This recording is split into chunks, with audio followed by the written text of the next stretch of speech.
Oh,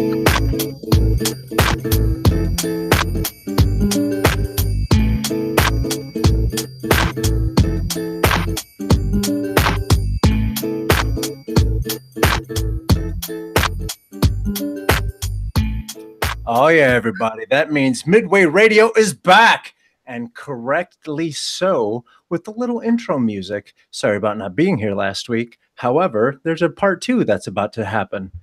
It's a boy, Carlos, otherwise known as Will Work for Twerk. Yeah. He did it. This week, you guys, we're going to go ahead and take some time and get up and personal with my man Dirty MF. Ooh, you know what? Do we have the Dirty MF? Right. I just love you guys. This should be all women hands, so like ladies not trying to break their nails and shit. Right. We're gonna get right into it right after we get Rashawn Sean Doe up in here. Yo, what's up, everybody? Yeah. We are here for another Midway Radio, and I kind of want to touch on something that we did this weekend. We had a video shoot for one of Mike One's songs that Welcome to Chicago, and we got together. It's been a year since our brother's been gone. And we got together on the anniversary, and we shot some film for, we shot the video. So we're just waiting to get it put together and put out. So yeah, man, big ups to the memory and the life of Mike One. What was that like? So what was it? It was you, Risky, Ryan. How many other people showed up for that?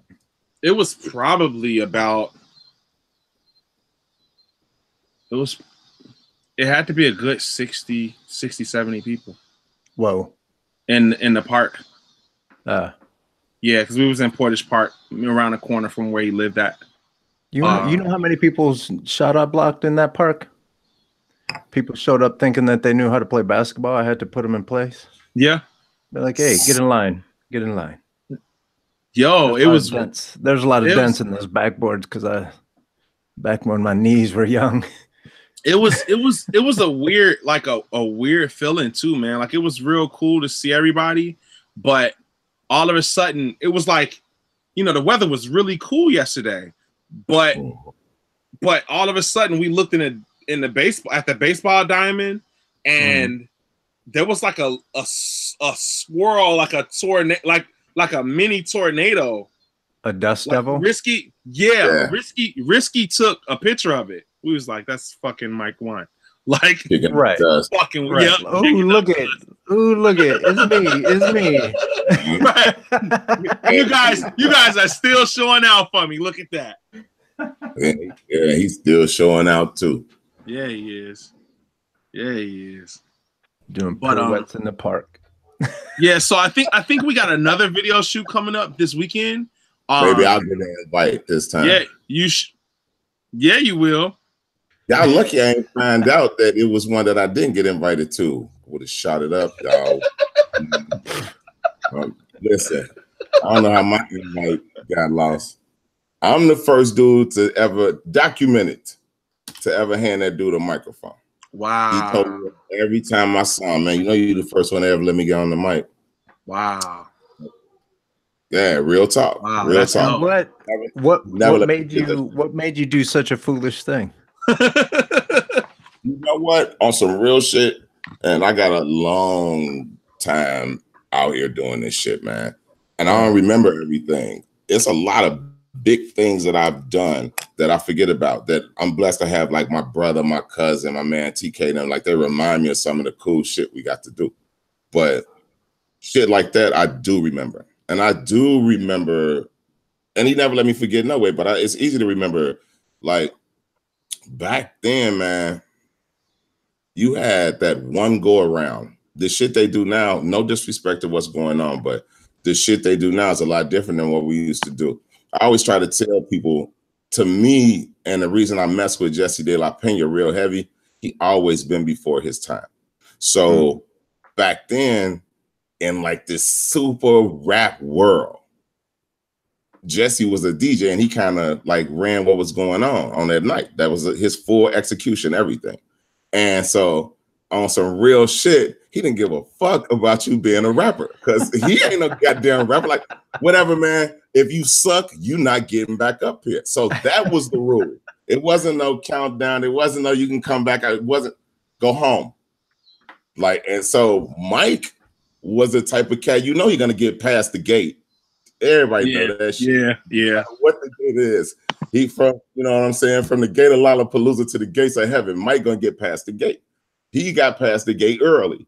He got past me. He got on the mic. He did what he had to do, and he never was denied a microphone. Like in my presence, never ever. And this was every Monday, the hottest shit from a basement to the double door. You know what I'm saying? Like Mike always was able to get up there and entertain the crowd. But back then, you had to have personality because that's what shined through on the microphone. Everybody had to be different. So everybody knows that Mike could have been anything. He has the personality to be anything. That's what he wanted to be. His personality shined through. He was able to carry it through on the mic, execute it, and like the rest is history. So he better be good on the mic because there's a first word in his name. Yeah, no doubt. But for years, like when Mike wasn't it's like trying to go to Burger King for a fish sandwich. Like, no, don't do that. I tried. Don't work. He's like, my name is Mike One. I killed that heart. And doing like hosting KRS-One shows or whatever, Mike would be the dude that I would call from the audience to hop up and rock.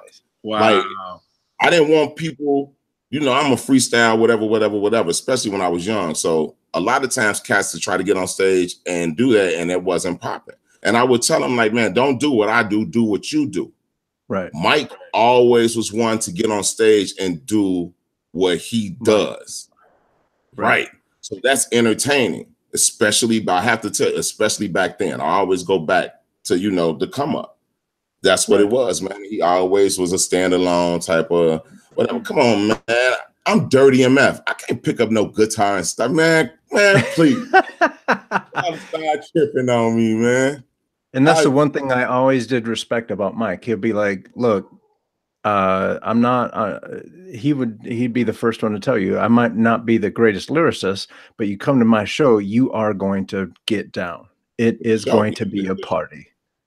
Yeah, no doubt. And he did come to me when he started playing because I was one of the first dudes that had a band. Like, it was a rapper with like a band, a real band that was doing band stuff. So even back then, that was kind of different. And he jumped on and was like, I'm doing this. And I'm like, dude, do it. Go for it. Because I had a lot of friends that I love to this day that told me not to do my band thing. And then I wouldn't be Grammy nominated, Dirty MF, and all this other stuff. I'd just be Dirty MF. You know what I mean? So I was like, yo, do that. And he did it. So respect, man. You know, I love Mike. Everybody know that. I love Mike all the way around, man. It's an honor for me to be the dude after the day. You know what I mean? So that's love. And I haven't bumped into anyone. I haven't bumped into anyone that. Ooh, something is echoing.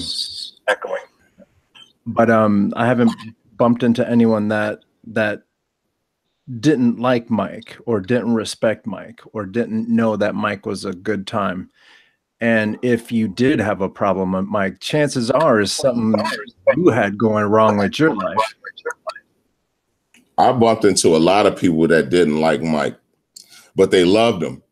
So it was kind of like one of those skills, like, because Mike embarrassed everybody can't take it. Right. You know what I'm saying? Right. So some people probably did not like Mike, but they loved Mike. So it's like, man, I can't stand this dude, but I love him to death.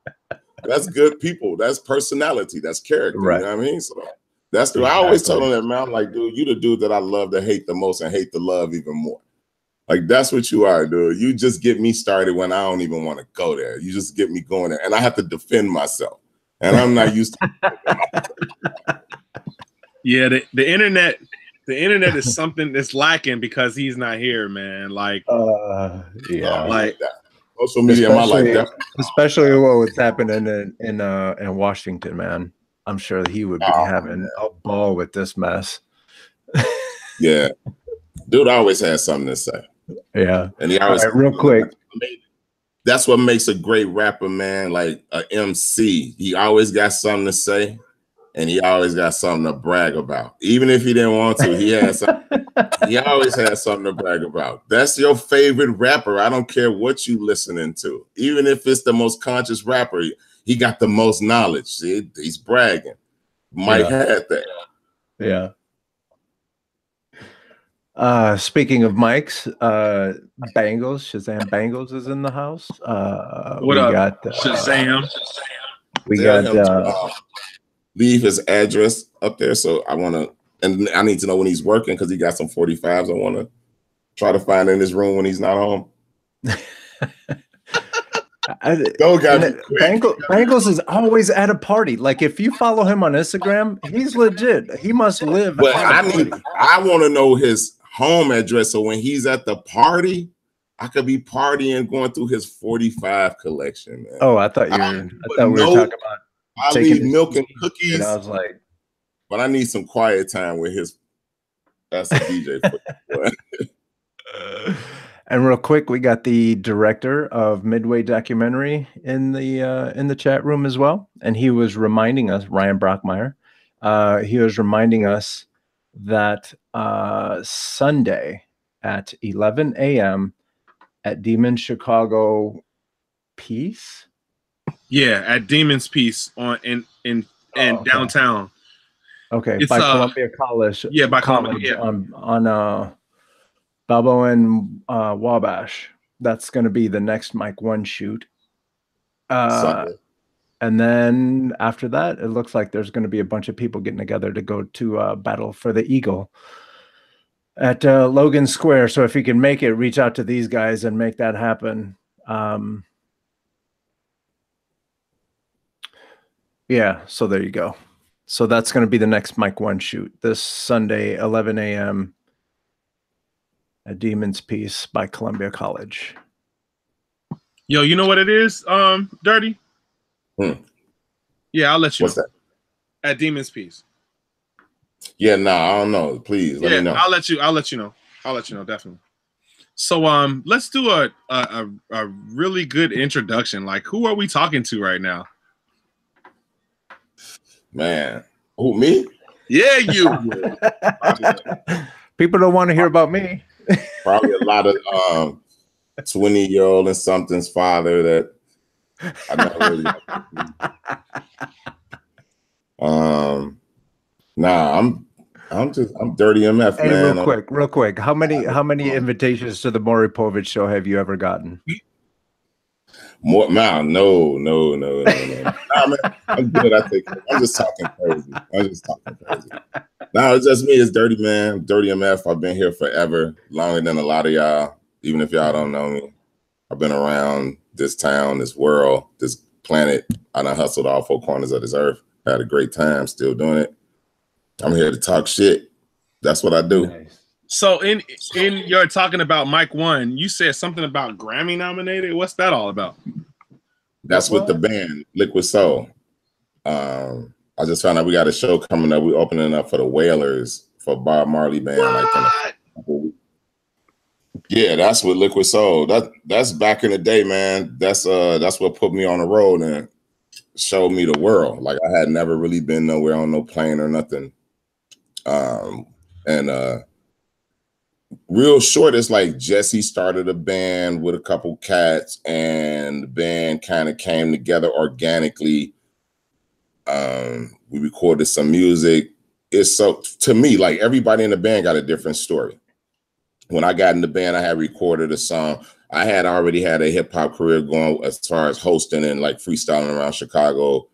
I was doing very well. But nobody could record me back then for some reason. Everybody's like, you have to write a song. You have to write a song. He put me in a studio with a bunch of jazz cats. And when I walked in, they knew what to do. They were like, yo, we're just going to do the track like this, blah, blah, blah, blah, blah, blah, blah. I ain't going to tell all my secrets. And then they did what they said, put it together, and then a couple of months later, I got a phone call, and it was like, basically, yo, this is going well or whatever. But the most important part of that whole thing to me always is my mother had came to me a year before and was like, you need to do something, blah, blah, blah, blah, blah. You know, I'm doing very well in what I was doing. It just wasn't none of my mama business what I was doing. So my mother couldn't know how well I was really doing. I had told him, like, might have to check. We might have same mothers. So check. So look, so it was my birthday. It was actually my birthday. And I told my mother, I said, listen, if I'm not like doing something out of town, like on tour or something like that, and I had no idea. I don't want to say I was lying, but I ain't know what was gonna happen. I was like, if I'm not doing nothing in a year from today, then I'll go back to school, I'll go to college, blah, blah, blah, blah, blah. And she was like, okay. And a year to that day was the first day that I ever went on tour, ever did anything. It was my birthday. It was to the day, like that morning, my mother, and I'm talking about, I was on some G shit. You can ask Tony Baines, like all of them. I was straight on some gangster shit. My mom drove me to the airport. Nice. You know what I'm saying?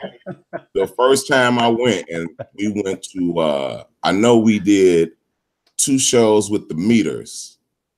And get the fuck out of here. SOBs. Yeah, in New York. That was my first date out of town, was SOBs opening for the Meters. And I ain't talking about 2 dates. I'm talking about 2, I think it was like 4 dates, because it was like 2 shows a night. So we did one at like 9 and then one at like midnight for the late show.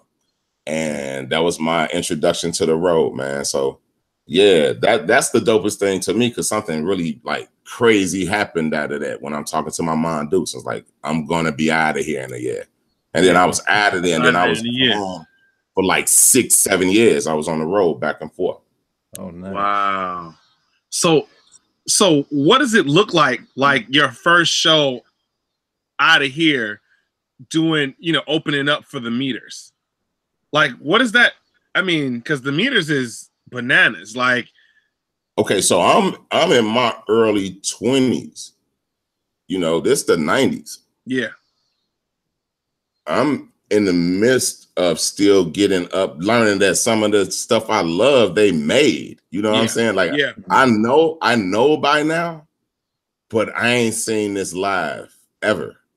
So I just remember going, this the 90s. I remember going there, and this girl that I used to kick it with, she used to work for George Lucas. Like, rewind maybe a year before that, I had never even been on a plane before. Me and her were like long distance dating. A friend of mine, a really close friend of mine, had got killed. He was in a shootout with the police, and he killed a cop. Damn. This was all over the news or whatever. Me and him were together the night before it happened. He was supposed to come to my show. I was opening up, and Griffin, y'all know Griffin? Yep. Griffin was in my crew. There was a couple of us. I had a crew called the Freeloaders. I was opening up for Raekwon. It was the Purple Tape tour. We were at Push Hall. The next night, my boy was supposed to come with me. Instead, he went and did what he did and got into that whole mess. It was everywhere. So me and her were kicking it. She worked for George Lucas. I was at the Elbow Room. Who was getting paid? She flew me out to Cali. It was my first time ever on the plane. I went out there. I stayed in Cali for like a month. Came back, regrouped or whatever, and then things started happening for me. A year or two, maybe a year later, 8 months later, I'm going to New York now, my first time. There's no internet. So I don't know how we even got back in touch, but I got in touch with her. She was in New York. He was out there shooting like Nas videos and shit. Oh, damn. This is all on my birthday. So all this craziness happened, but all this happened. I ended up going out there, and I stayed for like a week out there, whatnot, and just checked out the New York. Like, we hopped around, and like they were. I never knew about how different artists and people move around, so they sublet places and stay in different places. Got to move around the whole nine. Like, my first time on the road was life changing. When that happened to me, I was like, I'm out of here. I'm gone wherever we got to go. And then I'm like flying to Germany after that. Like, it's over. Whoa. How was Germany? I mean, So, like, hang on real quick. What was that like? Like, you left the house and you were in the deep end of the pool, like right off the bat. Yeah, it's crazy. Were you just can you chalk that up to being that good, or is it being that good and a lot of luck? No. And I might be. I'm not gonna never play myself short, but I come from something different than 2018. When I used to gang bang and do all this wild shit in the streets, my friends still knew me as the hip hop dude. Like, I was the dude who had every song you wanted. I had a cousin in Chicago that's a little bit older than me. He was tapped into hip hop when house music in the 80s was the biggest thing in the world. He was going to imports, etc., and getting hip hop from New York when everybody else was getting house music. So I went to the first Fresh Fest that came to Chicago. I went to the second Fresh Fest. I've seen everybody that I loved growing up, from my mother to my cousin. Like, there was always a ticket from the age of 13 on. So I was a super fan, a super duper fan. I was a DJ before anything. And I had buddies on the block who would rap.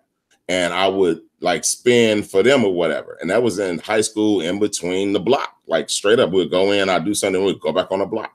So the rap thing came later on. Like, everybody used to say, man, your voice, this and that, whatever, you end up on the radio, whatever. I just thought I sounded like my father. That was it to me. I was more into the culture of what hip hop was and learning every sample that was out there, and, you know, reading the back of the album, the whole nine, like knowing who produced this, produced that. I was into that as a kid. So I think that that's what paid off for me, that I was so in love with this. I used to break dance as a kid, like graffiti, the whole nine. I've done everything in hip hop before I was Dirty MF. Like, I did it all. I just didn't know what I was going to do because the streets was way more appealing to me at the time. But even, man, I'm talking about, you know how people would be like, yo, we used to go in the house and run in the house and watch Rap City and Yo MTV Raps. That shit is real. That shit is real. Like, we shutting down shop and we going in the crib and I'm finna hit record. And when the commercials coming on, I'm pausing them. And then when they come back, I'm like, yo, and I was dedicated to that. And then back out on the street. Was dope. He worked for AT&T. He the one who changed my life, moved me out to the birds from the city, the whole night. Dude always had surround sound. He hit the video, the VCR, all that shit up to the stereo all the time.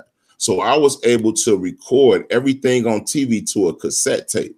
So all my favorite songs that was on video that nobody could find because the radio wasn't playing, it wasn't no internet, nothing, I had them because I record everything straight to a cassette from TV. Like, I met Tony Baines and them when we was kids. And TK, our brother, he always say, man, I thought you was way older than us. Because I was like a freshman. I would rock like a mink coat, some jewelry. Like, it was July. They'll tell you all this, like the Coach belt with the, you know what I'm saying, with the handbag, the whole nine. Like, that's what we was into. That's West Side. So I come in like that, but we went to the like rival high schools. They thought I was out of school. I was a kid. I was their age. You know what I'm saying? But we connected because they wasn't no street cats. We connected because of hip hop. I think that's why we like still in love with each other to this day and love each other to death.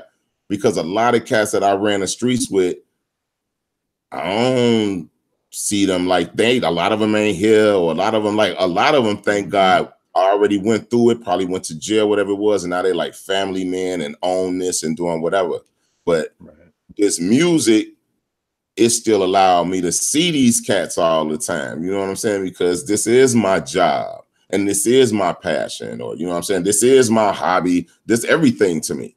So it's everything to them. So we get to see each other more. Our kids, you know what I'm saying? Of course, his kid's going to be wanting to know how to produce or whatever. Of course, my son going to be like, all right, I want to start throwing parties. So it's going to just keep all this going. And it's something that we can encourage. It ain't like, yo, I want to know how you used to be on the block. Like, my son don't want to hear that shit. He don't give a shit about that shit. You know what I'm saying? That's not what's cool right now. He's like, yo, you've been making money independently for like 30 years. Right. And yeah, show me how to do that. When he was a shorty, he don't even remember. His mother taught him. When I used to leave the crib, my son used to say, go make that money for us, daddy. He was like his first words. And I would be happy as shit. I'd run to work. You know what I'm saying? I still love to do it to this day. I want to pass that on to him. Like, yo, do something you love. You ain't gonna grow old. And hopefully one day you'll grow up. Cause like that's the hard part. If you're successful in this in any way, the hard part is growing up. Right. Can we talk about that? Because like what is that? Because like what is that?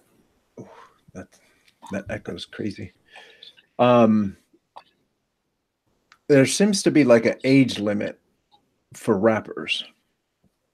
I heard. And I'm trying to remember. I was reading or watching something, and they were talking to one of the OGs, and they were like, "Yo, you know, it's dark. Do I need to turn this light? Huh? My fault. I'm like, I'm dark. Do I need to turn this light on? Yeah, being in the dark. Kinda. You look like a pair of glasses. It's like 20.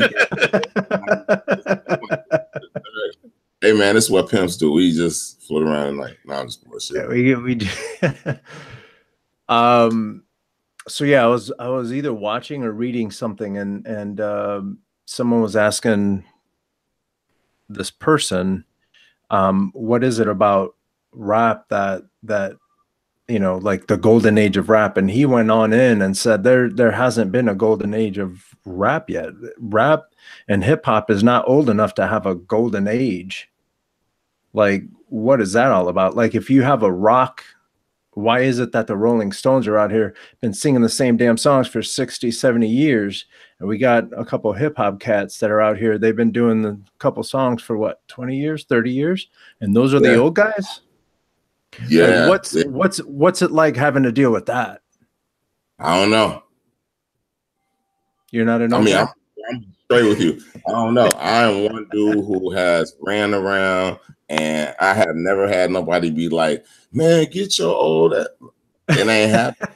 Like, it's a blessing. I'm not better than nobody. I don't do it a lot now either, though. You know, like I work a lot, but I don't rap at work a lot. You know, when I host a party, it ain't about me rapping no more all the time.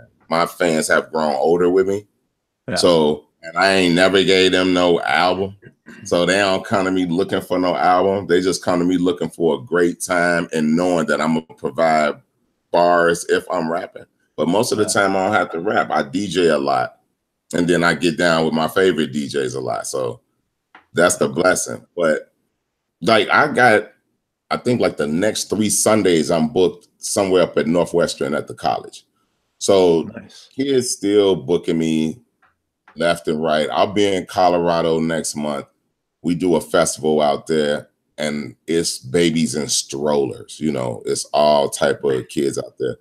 Because I guess to a certain extent, it is kind of a little hit that I got Salt Peanuts with Liquid Soul, but we don't do a whole lot of gigs. So I don't have like that hit record that people expect me to do all the time. So I get to cater to all my crowds because I freestyle. I think that's what keep me going, where people don't be like, whatever. Because funny story, a few years ago when I was still living out west, my boy TK, he's got a landscaping company, and he had got a contract with like 4 McDonald's. They redid all these McDonald's and made them look real dope, and they were on the west side. And he contracted my band to perform at these McDonald's, like to rock these McDonald's on a weekend from like 9 to like 11 or 12 in the afternoon. And so we're on the west side of Chicago. We're in the lobby, rocking McDonald's live, full band or whatever. Man, I'm talking about all those kids were having the ball. I'm in the heart of them. I'm where I came from. I'm right there, the same kid I used to be. And I'm an old man to them then, and I'm there. They love it. Ain't nobody like, let me rhyme my rap nothing. They all listening. They laughing at the jokes I'm telling when I'm rapping, they whatever.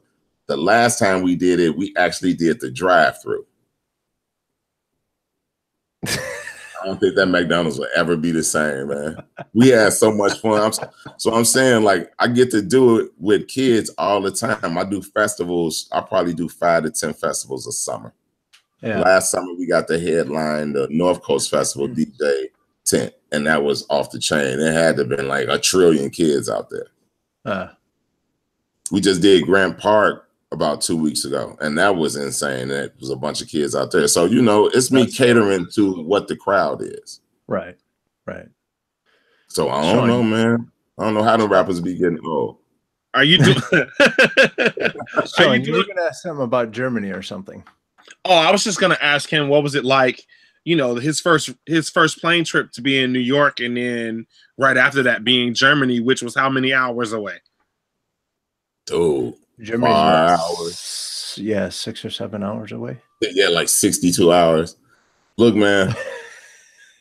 There is no internet. Let's get that out there first. When I first started going to Europe, there was no internet. The hottest song was like Crash Into Me, and I'm in a plane for like 12 hours. Yeah. I smoked beaties back then, so I wanted to smoke so bad. I didn't know how to travel out the country. The first time I flew on a plane, I smoked weed in the bathroom at the airport. I could have went to jail. I had no idea. Like, yeah, I don't know. If you know dirty, you know dirty. Like, trial and error. Especially when it comes to that. I'm smoking everywhere. Yeah, I know. I'm smoking everywhere. When I did the inaugural ball for the president, you goddamn right. I went outside that motherfucker and smoked. It was snipers on the roof. It was snipers in the that was in the sewer, the whole nine. I went and smoked. Okay. So yeah, they were jealous AF. the Germany trip was crazy, but what I remember most about that was I remember going there, and I'm going there with like cats who've traveled and jazz cats and stuff like that. Mm-hmm. And we on stage, and I'm like, yo, they not gonna understand me. Like, we really in Germany. We had a jazz festival. It's what year was this? It was ridiculous. I did more jazz festivals as far as touring than any hip hop shit in the world. Like, and when you do that, you get to perform with everybody from LL to Stevie Wonder to Shaka Khan, like crazy shit. But when I went to Germany, my thing was like, they're not gonna understand me. And Mars, the dude, the head dude that played the sax, he was like, yo, just go up there and do what you do. He was like, do what you do and you'll see what happens. And I got on stage and I said, make some noise. And everybody was like, and I was like, cruise control. Boom. It was cruise control. And then from there, it was on. And then when we started going back, we started doing more shows at different places or whatever. Hop the train, go to Amsterdam. I almost went to jail in Amsterdam. How does that happen? But I almost went to jail in Amsterdam. Everything is legal and you still almost went to jail. Crazy. My first night, I don't think we had even checked in the room yet. And I almost went to jail. I almost went to jail going to Canada, to customs. I had a wild ride, bro. Like, I got crazy stories. I probably got some of the craziest stories you will hear. Because I was having like great things happen, but in another market. It wasn't hip hop. It wasn't like all that. The only time I ever think I ever been on BET was when we was on BET, CNN, MTV. It was like everything. We was doing the inaugural because we was on every channel in the world.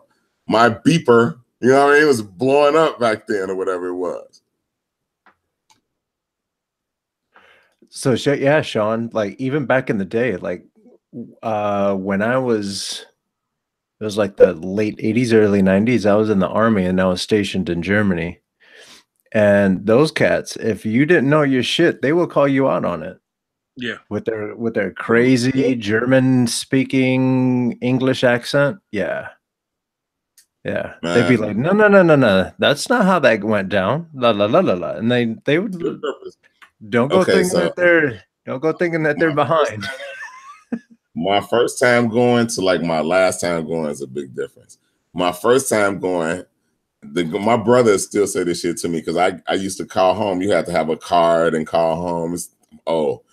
But the first time going, when people, I don't know, it was a group of kids, man, I met outside of a Pizza Hut, because every day I would eat a slice of like a cheese pizza and go next door to McDonald's and get fries. Like everything else was nasty as shit to me in Germany. So I just eat pizza and fries. Okay. These kids, they knew I was the rapper and they saw the show. And for some reason, they just kept calling me, oh, it's him. It's MC Light's boyfriend. And I'm like, what?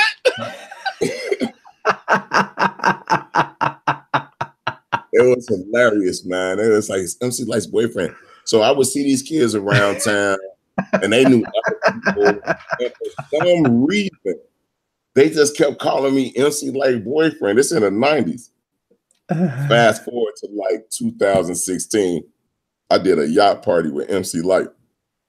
Oh, and if you look on my Facebook, the pictures say, me and my girlfriend, because dude, everybody was calling me MC Light boyfriend. Now, I think the last place I went was Poland. When I went to Poland, this the 2000s now, this like 16 or something. Mm-hmm. It was way different. When I ran into hip hop heads, the first thing they wanted to let me know, it might have been 15, because Lil Wayne was like everything here. Okay. And they was like, we don't do the Lil Wayne, blah, blah, blah, blah, blah. And that was like, I could tell that was supposed to mean like we're hip hop. And I'm like, man, this shit has really changed now. I'm in my hotel room. I think I was like changing clothes and I was about to go out to another place. And I had the music channel on. And it was hip hop, and it was like new hip hop over there, and they were still like beating up the cameras and stomping and kicking the shit down and muffling with their MPs walking around, and people scratching on turntables that's not plugged in, and I'm like, jazz samples, oh jazz my, samples, yeah. So I found myself watching a whole hour of hip hop that I don't understand under the language, right? Yeah. Right. I'm like, all right, cool, the hour of I'm about to go. And then like the reggae and the dance hall shit came on. I ain't even go, man. I ended up staying in for 2 hours. I don't remember the last time I stayed in for 2 hours and just watched music that I ain't even know. And just watched. And it was all dope.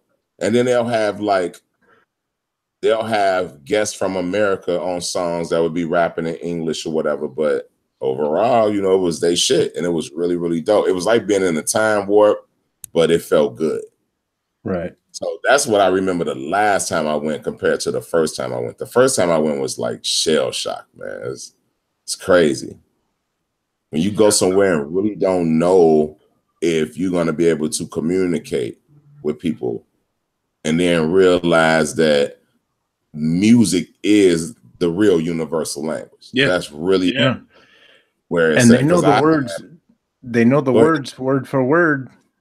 That's how they learn. They don't know what the hell it means, but they know them word for word. And then I always got that too. I always got like, hey, they're rapping. They're like, hey, what's this mean? Dude, it goes beyond the stage. Yeah. Like you can meet people in other countries who don't speak the language. The language of love is another big one. That kind of that rolls right off the stage. You know what I mean? All I'm gonna say is, last time I was in Germany was to visit my baby girl. Yeah, that goes hand in hand. Like, I don't know. I've met like great people that only speak French and only speak German, and we had great times. And I'm like, right? Music, then the language. Hey man, it works. All you young boys who in Chicago talking about, you guys don't support blah blah blah blah. Go to Europe, man.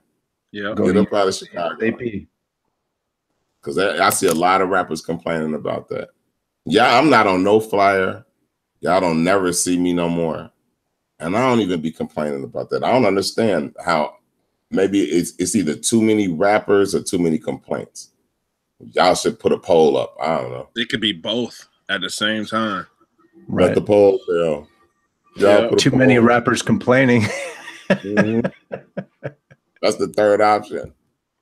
But it's different man. It's different now. And I like a lot of this shit, man. I love this shit. I'm around kids all the time. I love this shit. I understand all this shit. Like a lot of my friends, like, I don't listen to that shit. I'm like, then you ain't listening to your kids. Yeah. Because all that shit you don't want to hear ain't shit, but what we used to call gangster rap, Joe. That's the same shit.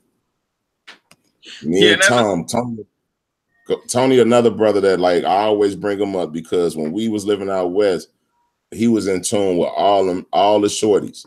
Like all of man, I'd be sleep, them motherfuckers would be Tony, like calling through the window and shit. Like we 16, 17 years old. I'm like, man, y'all don't shut the fuck up. I'm throwing Timberlands out the window. Y'all don't shut the fuck up. But you know what I'm saying? Like that, Tony in tune with that. So it's easier to be in tune with our kids. Yeah. And we got boys. So it's real easy to be in tune with our boys, listening to the music and being able to tolerate the music and understand where the music going. Like I'm a super duper hip hop motherfucker. Everybody know that shit. But best believe if my son getting in the car, he can entertain me, no doubt. And then he like old school hip hop too. But that's my tip to parents, Joe. Y'all better listen to that shit, like it or not. You better put that shit on.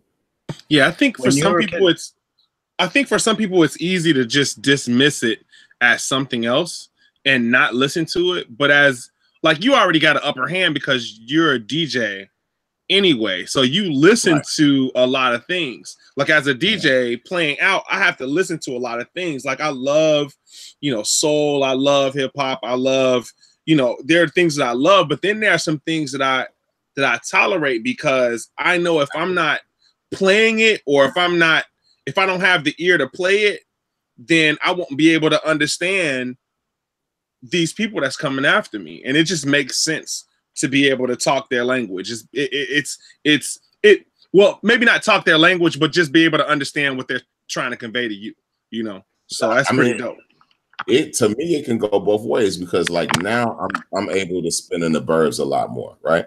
Yeah. And I'm actually purposely trying to tap into something I've never tapped into before. It's something that I've thrown by the wayside, and it's really a big part of my youth. So I get to play it, and y'all been doing it forever. But since I'm out here, I get to play a lot of like MTV, like music or whatever it is, original stuff, and I got a lot of 45s of that. So it makes my shit lighter. I don't have Serato. Dirty only got wax. So I'll get to play a lot of that stuff now. I get to play a lot of new wave stuff now. I get to play a lot of different stuff. And I don't want to say no, I always love stuff like that, but it's a lot of pop music that I get to play now that I appreciate from the 80s. Yeah. Right. So I get to go back and look at it not as like this hip hop dude that only like this is like when I talk hip hop, dog, I'm talking everything. Yep. Fucking hip hop. Like I'm talking R&B, people don't like us. Hip hop, you know what I'm saying?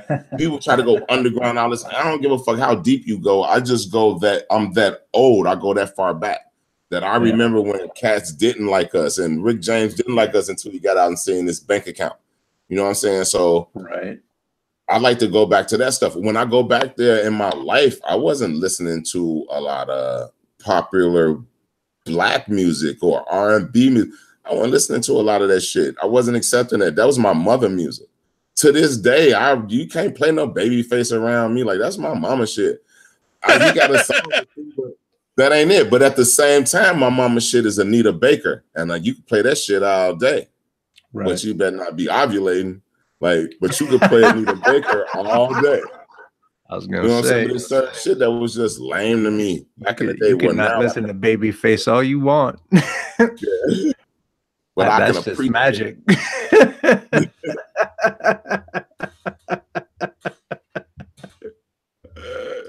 But yeah, so it goes both ways. It's the new music, but it's also the old music with me. A lot of this stuff that people will look at me crazy, like, man, Dirty, you spinning that, but I'm enjoying it. I still to this day, like my crate has extended, but I still don't play nothing that I don't enjoy. So if I'm playing some corny shit, whether you like it or not, somewhere inside of me, I like this shit. You know what I'm saying? I'm playing this shit because I like this shit. It might be attached to a memory or a time or whatever it is. Because as you get older, I think you should kind of reflect. And, that to me, hip hop did that for a lot of cats. My brother, I don't know no motherfucker except Michael Jordan with more Jordans than my brother. And it's just like me with 40. I'm sitting next to like 45s galore. It's like, so the hip hop shit is kind of like, you see that, Bengals? Like once you the only one. Your whole shit is like to get to a point where you can have all the shit you wanted as a kid. That's why I said the hardest part is growing up, because we could live like kids forever. Like that's what we do. This my swag. My whole swag come from these dudes. Right. Anytime I'm the freshest, it's because of Run DMC. You know what I'm saying? Some shit like that. So we live this shit over and over and over in so many ways. I just tell cats, if you're doing this shit, make it an investment. Because my brother can go on eBay and sell his shoes. He probably wear the same shoes every 2-3 months. He'll put one shoe on, then he'll wear them for another 2 or 3 fucking months. You don't think he can dump them shits? My 45s are great. My records, my tables, everything. If something go wrong, you don't think I can dump this shit? It's an investment. Yeah. That's what grown understand that. Have a hobby, have an investment, Joe. Yeah.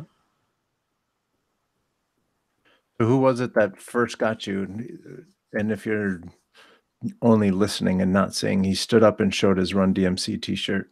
But who was it that set you on this path? Who is that one? What was that one moment that you're like, oh, I need to do this? Man. Okay, so I'm a Gemini. So there's 2 sides to me. This dude is not a Gemini, but to me, he always been so 2-sided. My cousin, his name is Barry. To this day, this dude, I got way more records than him. Way more records than him. He got the original everything, the original pressings. He is not some DJ who go out and DJ at the club. All his shit been at the house the whole time. Ooh. You know how we be getting the sleeves for our outside covers? For all his shit is in that thin ass 1980 whatever plastic that say whatever record store he got. All that shit is like great condition to this day. That's the dude, man. He introduced me to hip hop. When he introduced me to hip hop, he had East Coast and West Coast shit on the first tape that I remember that I got to take away from the house. So he always been across the globe. When shit went to CDs or whatever, he got them. And he got the shit he don't like. He's different from us. I guess he's a collector. He got the Vanilla Ice MCM. He don't listen to that shit. It's probably never been open. But he has all this like crazy stuff. That's the dude who put me on. When I learned how to DJ in his basement because he bought tables and a mixer. I did not learn how to DJ like this. If you're over the age of probably like 35 or something, you remember like your record players and shit, like your system would come set up on a thing like this. So your parents probably had like a receiver, a tape deck, a turntable, and it went up and down. Only DJs went side to side, right? When I learned how to DJ, he had a turntable, a mixer, a turntable, and the records were down below. Oh, wow. So I would have to go down, and then till he got so many records, there was a bar that was already built into the house. We would stack records right there. So when I learned how to DJ, not knowing that I might be a great DJ someday because of this shit, I learned how to DJ doing this. Up and down, up and down, up and down, up and down for years. Up and down. That's my crazy. Up and down till my blends got good enough for me to record them the whole nine. But like, it was like hip hop boot camp without him even knowing. Yeah. Look, he's older than me. He still work at the same job. He just bought a new car. I'm so proud of him because he kept the same car forever, whatever. He that type of dude. Him and his brother just bought a house together. They chilling or whatever. His brother's a workout dude. They got a weight room. They out west. They got brand new house, crazy shit, like dedicated dude. This is the dude that I learned everything from. When it wasn't my birthday, when it wasn't Christmas, like he always got me a ticket. I always got to go. I was a shorty. I'm 13, 14, 15. I'm 15. I'm watching 2 Live Crew. You understand what I'm saying? I'm 14. I'm watching the Beastie Boys, the real Beastie Boys. When it's blow up dolls and strippers and go-go dancers and shit. I'm a kid watching this shit. I seen Eric B. I saw Rakim come out of the pyramid from the bottom of the stage. I seen Big Daddy Kane with Schoolman Scrap. I've seen Grandmaster Flash. I've seen the New York City Breakers, the original New York City Breakers. All this is because of this dude turned me on to this shit. And I really literally went from that being my present to that being my job. Nice. There was no in between. I can't remember buying a concert ticket to shit. I went to work and I was into street shit. I got into hip hop and then I started hosting. It was weird. Like to this day, people still open. I don't open a lot for nobody. I became a host early. Salute to Spo and Rubber Room and Spillani's, you know what I'm saying? And Children of Reality and Indigenous Theory and like these cats, like these dudes is my crew that was around. They was all rapping. They like paved this way for me. And I became this host dude. And people was coming out and I had no clue of this shit. I'm a kid. But people came out and was watching me host shows. And I would get hired to do all this crazy shit. I can't think of this dude's name, but this dude, Joe's on Weed Street, is still around. Man, Chaos One did a show every year there for like 4 or 5 years. I ain't speak to them for a whole year. They would call me every year to host that motherfucking show.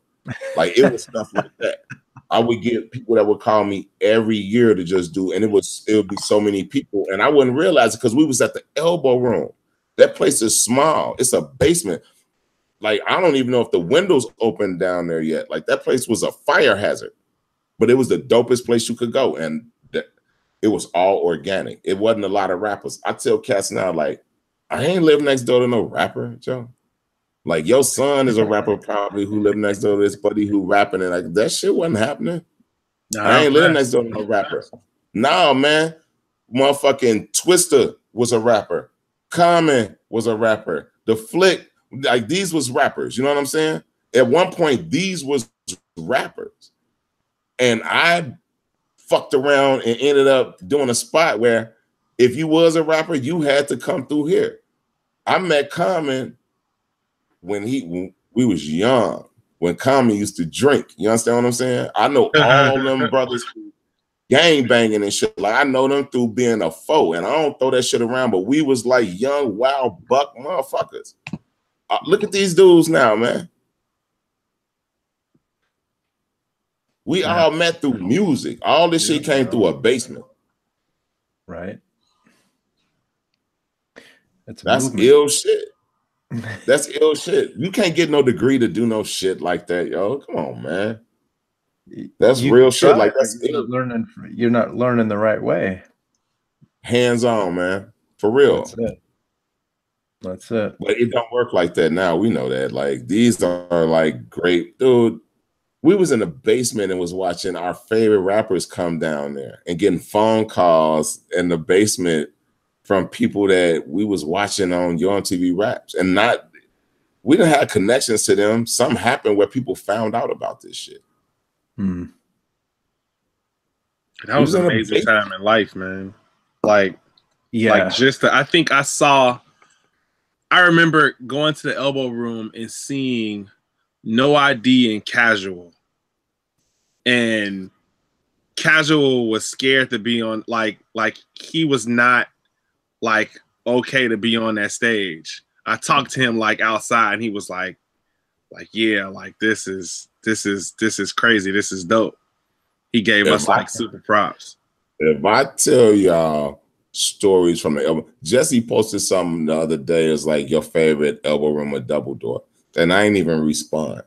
Yeah. Like it's not my place to respond because that's my life. It's totally different. Whatever the fuck everybody else was doing there, it was totally different than me. Like I was in the middle of having a family at one point. I was in the middle of traveling the world at one point. It's so much stuff going on for me. But if I sit back and think about it, all my first experiences came from the Elbow Room. So it's either I choose money or life. And then I had great life experience. Dude, like at the double door, like even my clientele changed. Like all of a sudden, Harvey Keitel is on my dance floor, and Uma Thurman's on my dance floor, and what's her name? American Sweetheart. I can't think of this chick now. She was the prostitute in the movie with Richard Gere. Yeah. But it was like people like that on my dance floor. At the double door, Dennis Rodman became our biggest fan when he was getting his rings.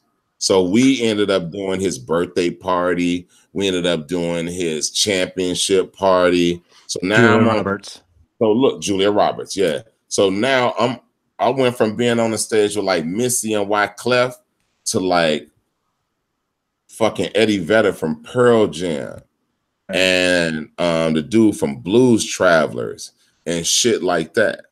So my crossover success was real crazy, and I am never on the radio. Like you might find me on XRT, but there's no Napster is coming into play. There's no like real internet shit. So I'm seeing all this shit through like, because I say, okay, I'll do that. I'll do this rhyme. I thought the elbow room was everything. I'm sure Jesse, all us did, man. We love that shit. We weren't getting paid. That's another thing. Like, let's throw that shit out the window. It wasn't no girls there, and we was not getting paid. Yeah. The music was great. The music was incredible. 33 and a Third, Pumpin' Pete, Jesse De La Pena, Jesus like Christ. them cats, man, DJ Nonstop. Fire. That shit, like, that's what was going on until that shit got popular. Like, right. And like, I'll say it now, God bless, from Diddy to Jay-Z, like, that's what started bringing girls really in. Like, you had to be a hip hop head. Because I remember it was like us and Ange. Yeah. That's why can't nobody fuck with Ange. Right. Can't nobody fuck with Ange. Nobody. No. Give a fuck what you do. Fuck your success. If it wasn't you, me, us, and Ange, then there's some girls along the way that came after her that don't get mentioned because they ain't around now. But the original crew was us and Ange. And I don't give a fuck who us was. Ange was there and was at the top of her game and was murdering motherfuckers. And now it'd be girls in the audience cheering for her. Imagine lady MCs, rappers, whatever. Imagine going to shit and there's no other girls. Just you and a bunch of niggas who want to hear hardcore hip hop. Straight up. Like, we come from an era where, you know, our favorite rapper threw another rapper off the stage. And a lot of us liked that song before that rapper got thrown off the stage. Yeah. And none of us, and how did we find out? Because there was no internet. I keep going back to that shit. It wasn't no internet. How you know that KRS-One did that? See, ain't no answers. Yeah. Exactly. Straight internet, word of mouth. Word of mouth. But motherfuckers didn't spread lies back then, so you knew it was true. Mm-hmm. Wasn't no trolling. Yeah, wasn't no trolling. Wasn't no trolling. What if you had the chance to talk to someone like Tekashi 6ix9ine? What would you say to a young cat? That's a good question. I'm a father, so I mean, my son is far from dumb, stupid, or anything. A lot of shit I see do, but I'm an older dude. I'm somebody daddy. I'm somebody daddy. You know what I'm saying? Like, I'm an older dude, but I tell motherfuckers straight up, I don't care what the movies say. I come from the city of original gang banging culture. Yeah. Like, the gangsters was the gangsters before the gangsters. The gangsters was Italians before they was black, before they was Asian, before they was Spanish. This is just a gangster city. We come from that shit. Right. When I see it, I'm old. I always have to say I'm old. When I see it, you know I can't honor no shit like that. I look at that shit like, man, a lot. It go beyond him, though. There was things before him that opened the door for shit like this to happen. So I'm not gonna blame it on the kid that's profiting from the shit. There's a lot of motherfuckers that look real dumb for no reason, just so him to do this, just so he could do this shit. Right. So I look at it a lot of different ways. He young, first of all, so you have to address that. You have to address him like that. I don't give a fuck what he's saying in music. He young. He not a prophet. He young. Motherfuckers question Tupac. Some say he a prophet. Some say he sucked. You know what I'm saying? So he young. You got to take that into consideration. I don't know how he grew up. I just see pictures and shit. I don't believe the internet. So I don't know his background or none of that shit. I do know how gang banging work real well. Yeah. I know how it used to work. I don't know how it work now. I know how it used to work. I know none of that shit would get over. I know he'll be getting taxed like crazy by whoever just letting him do that shit. Gang shit. Chicks was masculine when I used to gang bang, and they wasn't lesbians. Like for real, they was your girlfriend, but they'll fuck somebody up. So like, I don't understand a lot of this stuff. So I can't judge it. I could just look at it and be like every other old man, nigga. Back in my day, none of that shit. Nope. Listen, all right. I'll try to get in tune with y'all. What they call this shit? It ain't tricking if you got it. I don't come from that shit. Pimping is to be sold, not told. I don't come from selling information. So now we going backwards. I don't come from selling no information. I don't get lit. I come from spit lit. That's something totally different. Right. When you spit lit from where I'm from and back in the day, you had to know, you had to be standing on your square and know what you was on. I don't give a fuck if you was a GD or if I was a Stone, whatever. So everything has changed now. So even if I address somebody like that, I take his whole existence and I could turn it around because I didn't grow up like that. Everything that we did, everything that was made for y'all, and everything that was laid out for y'all, y'all flipped everything just so you can profit, because that's what it's really about. Yeah. It's about profit. Yeah. I don't know what that kid gonna do in 15 years if he ain't taking care of his money and he got all them tattoos on his face. His hair could get cut off or whatever, but what you gonna do about all that if you really ain't getting money? Because you live in a certain lifestyle and a certain status and a certain financial status. So when you play out, because everybody do for some reason or another, what you gonna do? If you spending all your money, if you doing all this crazy shit and wilding out, and they say the internet is forever, when people can go back and you try to find some type of employer or some type of company, even if you want to be in the music business, you're part of a fad. Right. That's the problem. Hip hop is built on fads right now. Like, I don't give a fuck how old I am. Let me come up with the next hot dance. All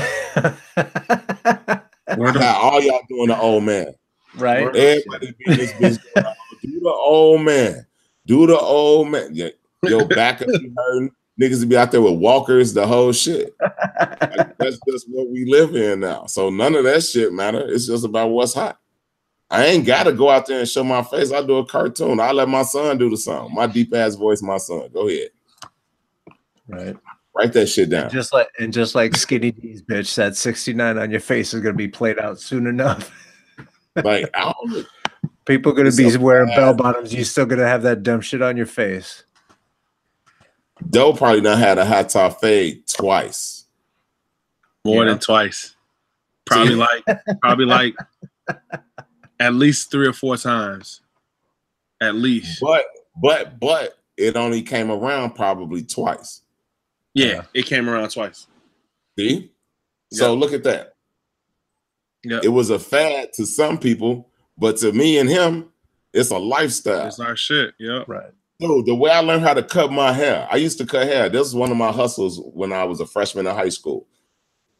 I got crazy stories connected to this because I used to cut this dude hair, this one dude, and he taught me how to get money when it snowed outside, right? By jipping me. Anyway, older dude. Mm-hmm. The party in his nose is ridiculous. I'm a kid. But I used to cut his hair. the way I learned how to cut hair, one summer from 8th grade to freshman year, I decided I was going to learn how to cut my hair. I used to cut my own hair. And I had to wear a skull cap for half the summer. Yeah, baseball cap one come. I'm like Scully, like before alternative music, when motherfuckers was wearing plaid shirts, and I was way before them. But I learned how to cut my own hair by trying to get my hair to look like Rakim. And by the time school started, she was clean. I was Rakim. I'm talking about the whole fade, the whole 9, 2 mirrors. I used to be dope. But now, like I said, that shit is either that's some hip hop shit too. That's some hip hop shit too. Yeah, to be able to cut your hell yeah. Of being a barber, period. I cut my hair. I cut my hair right now. I don't have to use a mirror because I've been cutting my hair for so long. Like, I just like I'll know that my fade is right by touching my hair. This is a whole nother quick story. Want to know why I don't cut hair and I don't know how to cut hair no more? When I left my last job to get in this hip hop shit, just think about it. This is like 92, 3, something like that. And for some reason, I had in my mind that I was going to rap. I had no outlet. I didn't know Spo. I didn't know Jesse. I didn't talk to Tony. The way I bumped into them was pure coincidence. 100%. One of my best friends, one of Tony's best friends, was walking out of a barbershop. He was the last person to leave. Me and one of my other homies, we used to get our hair cut when the barbershop closed. See what I'm saying? We caught him in passing. I was off the clock, off the block, off the clock, getting a haircut. Dude was like, yo, we doing this, and that. To me, they were squares, but they love that hip hop shit. You ain't no square no more. Hip hop was a bridge. I'm like, all right, I got my haircut, whatever. Me and him ain't had shit to do. I'm like, let's roll out. We rolled out. I ain't never looked back. It's been since then. I don't know what the fuck the story started off as, but that's how it's ending. That's dope. That's dope. That's dope. Yo, is it time for this or that? It can be. Come on, let's go. Hold on for 1 second. We got this.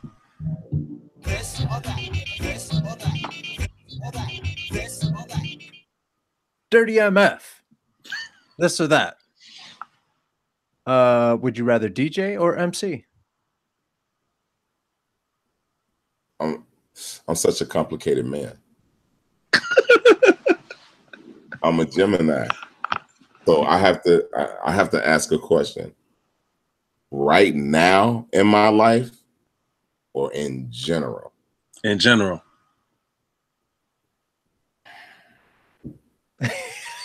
Damn. This is hard. In general, bro.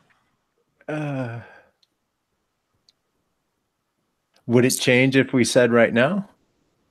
I think I know what right now answer would be. It would change what we said right now, but I actually started out DJing, like as far as music is concerned. So it was my first passion. MCing was a blessing. It just came to me. There was no work. The first time I ever rapped, it was 6th, 7th grade. I stayed up and tried to write a rap all night. And I could not write I fell asleep trying to write a rap, and I had a battle the next day. I battled. I said the first 2 rhymes, and I freestyled the rest, and I won. Wow. And then I didn't rap again for like 10, 15 years. And I freestyled. This 6th grade, this the 80s. That shit, wasn't nobody talking about freestyling. It was just, it happened. So you like, do you pick the gift or do you pick the blessing?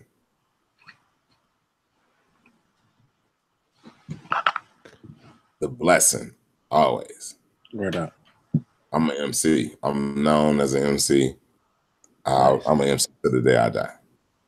MC took you around the world. It did. It did. This has nothing to do with this or that. I just wanted to know because the Whalers are coming out to the West Coast. Are you going to be coming out with them too, or is it just while they're in Chicago? I'm doing a date here. I almost didn't do it. I got another gig, and my band was like, "What?" And I'm like, "Yeah." So this dude is notorious for doing 2 gigs in one night. So I can see you trying to finesse 2 gigs. But I'm gonna tell you, okay, let's do this. Let's be honest. My gig that I have is with Jesse.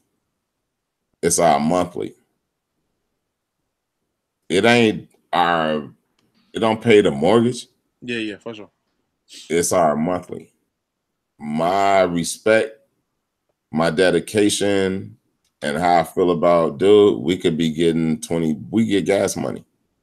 I'm obligated. Like, we have a relationship, to me, beyond any other in this game. Yeah. So it don't matter what it is, we're obligated to do something. I have to be there. And I think in September I can't be there, but he'll know a month ahead of time, and he'll know because I'm not in the state of Illinois. Right. Mm-hmm. So I can go get paid $500 somewhere, but if I can't hit him early and be like, yeah, I got to be at work. Yeah. So yeah. That's why. And that's another thing that's a part of longevity. To cats who out here like, I don't know who the fuck this dude is. Loyalty is a motherfucker. Like, invest in that. Hell and yeah. The right people, invest in that. What did Scarface say?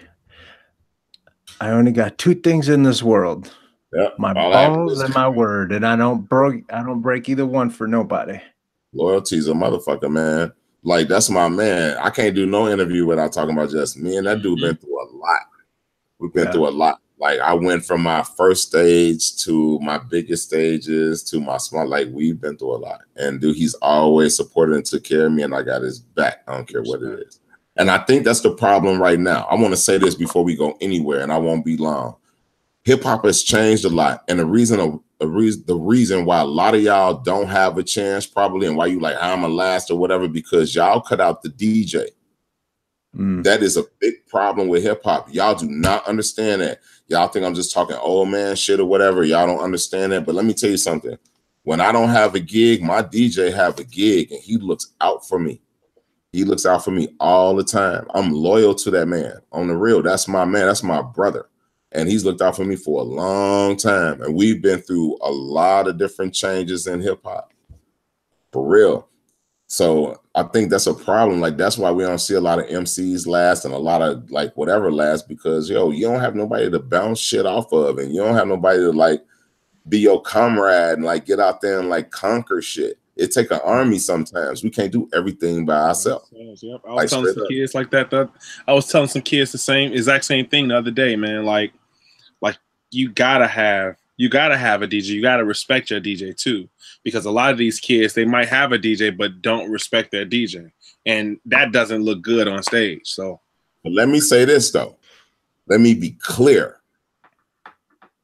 DJ. There's a difference between what goes on in the world today and a DJ. I don't know what other people do because I don't have to deal with that, because I'm connected to DJs who have made a way. Man, I take so much pride in the DJs that I've rolled with. Again, Pumpin' Pete, Nonstop, 33 and the Third, Jesse De La Pena, man, DJ Spin, Ram, like I'll go back, like it's old school DJs, the whole nine, man. Mike Love, like is a dope, like there's dope DJs. People do not understand the importance of the DJ. Everybody got greedy real quick. You know what I'm saying? You can't always be greedy, dog. On the real, especially if you ain't like on some super duper millionaire level where you're setting the tone for stuff. Right. Sometimes you need to connect with something good. It's just like band members. I love all my band members, the whole nine. Like, yo, sometimes you can't do everything by yourself. And that's how I've been able to move through the world of music. Not hip hop. I want to say that too. Not hip hop, music. Bango said, tell him. Hip hop is just one piece of music, man. Like music. music. DJs know it because a good DJ gets to spin a lot of music, but MCs don't understand that.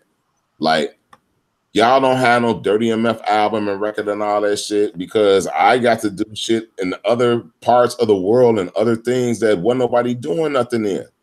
I knew I was a dope MC. Everybody told me that shit every Monday, every whatever. I got to explore other stuff. And I think that MCs should do that now. I got dope songs that came out to be EDM songs and jazz songs and funk songs and soul songs. Do it. Do it. Like, that's what hip hop is. Hip hop come from all that shit. Mm-hmm. So you are all that shit. You ain't just like what you hear or whatever you want to play. Like, it comes from all that shit. That's why I took advantage of everything. A lot of DJs do it, but MCs, they don't do that shit. They be scared of their image or whatever. Man, shit. Better get out here and enjoy this shit. Straight up. Tom Brady can deflate as many footballs as he wants. He still needs all them other folks to make a winning team. Yeah. Either that or let me have your baby mama on the dance floor. Or that. You got a choice, man. You can either play along. Yo, my this or that is gonna be real simple, and I know what you're gonna choose, but I'm just gonna say it anyway. The silvers or the meters.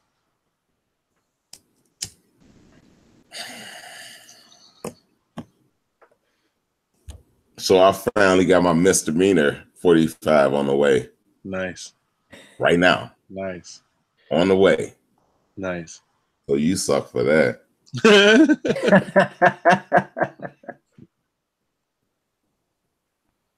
But you know, I saw it live. I got to experience it. Okay, I'll give you one even better. And then you get to choose. How you gonna diss or that me? Cause what? I ain't get to talk about all this. Because he's dirty MF. That's okay, right. If what I say is not better than what you asked me, then we'll stick to yours. And you already know the answer. No, I already know you gone. Okay. Come on. I got a this or that or this. The meters, the average white band. Ooh.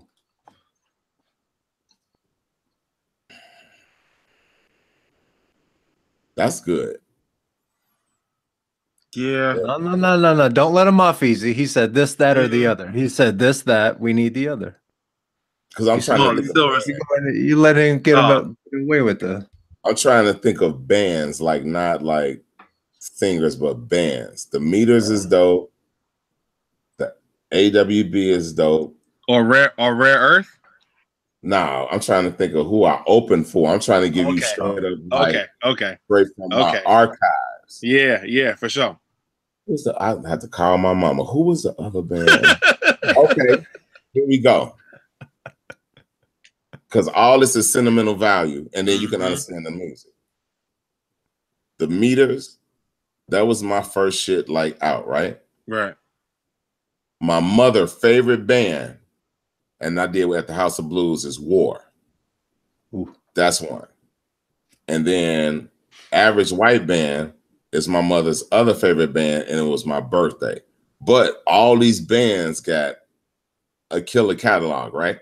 Yeah. So War, the meters, or AWB, which is crazy. Mm-hmm. So if I had to pick one, yeah, okay, wait. AWB made Schoolboy Crush, right? I think so. That's Average White Band. That's them. And then War is everything, like Rock This Funky Joint, Slipping in the Darkness, Lowrider. Mm-hmm. All right, what's yours? So, we do these this or that's so we can get people not be got. But, I'm on some Mike One shit. I'm on some Mike. Yeah. And in true Mike fashion, I will say fuck you for this. But so if I'm thinking about like drums, like for my ear, like Just what I like just are you thinking of drums or are you starting at drums? I'm thinking of drums.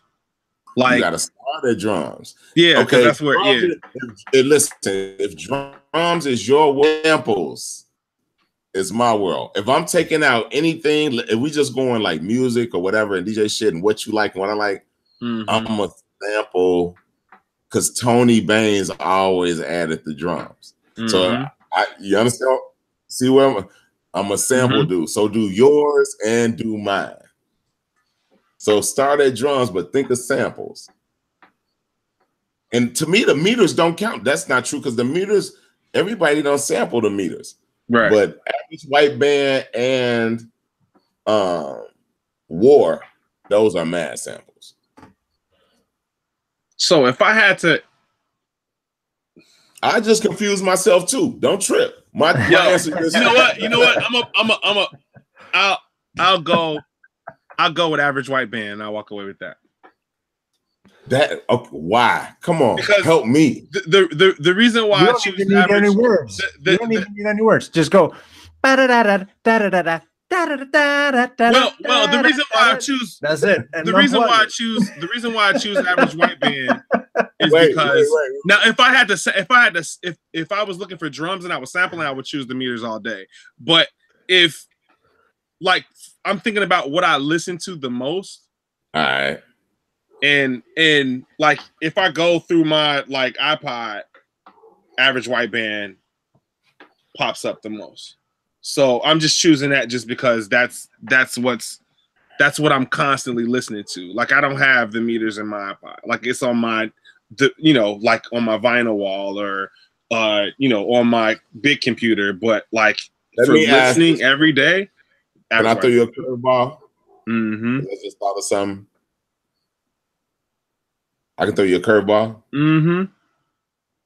Look, he's nervous. And Frankie Beverly and Maze. Get the fuck out of here! I'm gone. That's another that one. So that's changed the game. That's cheating. No, because look. That's when my bandwidth just messed up, and y'all didn't know I was still here and shit.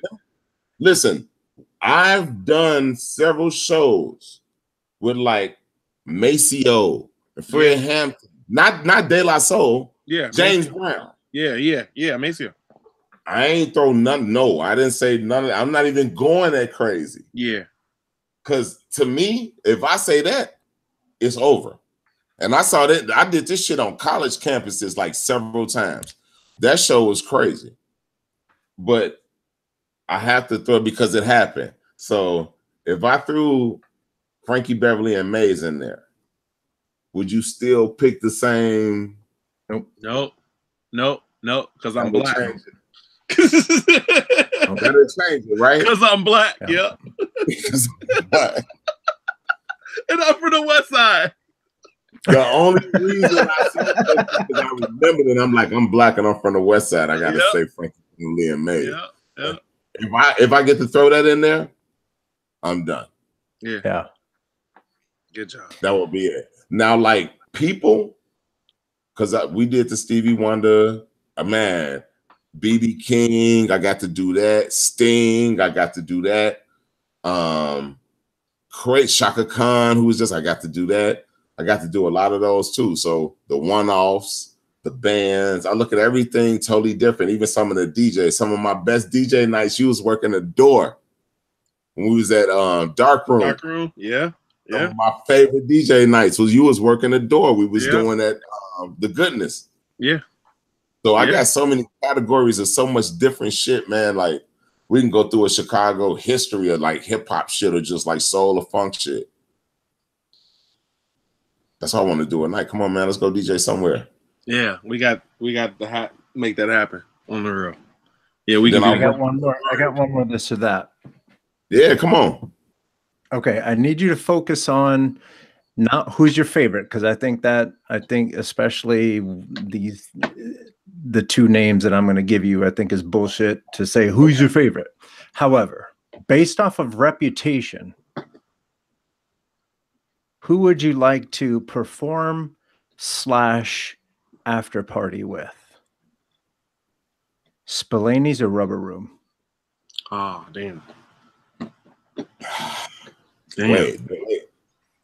That's my life. You're right. Right. So basically, you're asking me who have I had the better parties with. You're not asking me a hypothetical question. You're asking me a historical question. And it could be that's why I'm asking. You started dropping some heavy names, and just based off of reputation alone, if I'm going to spend some money on some tickets and they're going to let me up on stage and backstage and then hang out after, whose ticket am I buying? You're my coach. Whose ticket am I buying? This might start a fight. Yeah. It's kind of. I just want to officially go on and say that Carlos, this is really fucked up. And I think you know what. This is what I think. What I think is that like a lot of us I need to wait for both of them to hang out at the same. Think about it now. Yeah. So it's a good question, but I wouldn't want to be dirty. Like when people say, when people disappoint some friends, like now listen. You know when people be calling people racist and they don't have nothing to do with racism.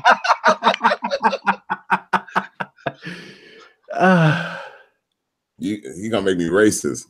Cool out is watching right now, like tapping fingers. Nah, because look, Metamo was supposed to be the week after, so he could be on right now too. So okay, now this is I'm gonna tell y'all something. Y'all actually made it very easy. Nice. The way I've been doing interviews for years, so and I don't do a lot. I told though, I'm like, I don't be doing no interviews, man. I know.